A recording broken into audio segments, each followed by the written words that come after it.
तो दोस्तों, आज मैं आपको सुनाऊंगी अकबर बीरबल की कहानी, हरे घोड़े की कहानी।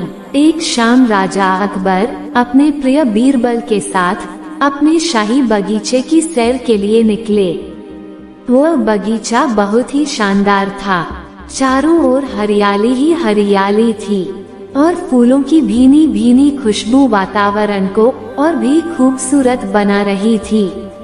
ऐसे में राजा को जाने क्या सूझा कि उन्होंने बीरबल से कहा, बीरबल, हमारा मन है कि इस हरे भरे बगीचे में हम हरे घोड़े पर बैठकर घूमें। इसलिए मैं तुम्हें आदेश देता हूँ कि तुम 7 दिनों के अंदर हमारे लिए एक हरे घोड़े का इंतजाम करो।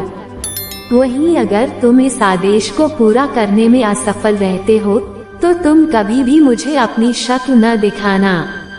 इस बात को राजा व बीरबल दोनों जानते थे कि आज तक दुनिया में हरे रंग का घोड़ा नहीं हुआ है।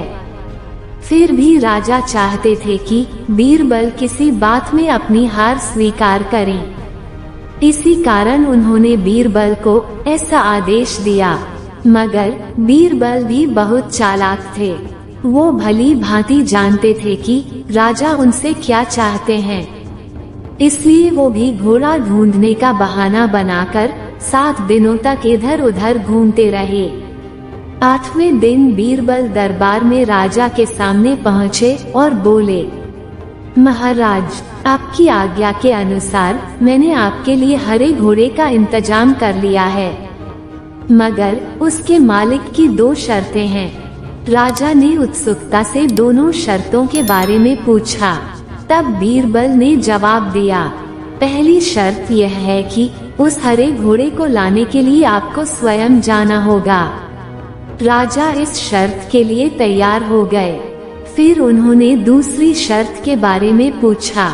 तब बीरबल ने कहा, घोड़े के मालिक की दूसरी शर्त यह है कि आपको घोड़ा लेने जाने के लिए सप्ताह के 7 दिन के अलावा कोई और दिन चुनना होगा। ये सुन राजा हैरानी से बीरबल की ओर देखने लगे। तब बीरबल ने बड़ी सहजता से जवाब दिया, महाराज, घोड़े का मालिक कहता है कि हरे रंग के खास घोड़े को लाने के लिए उसकी यह खास शर्तें तो माननी ही होगी।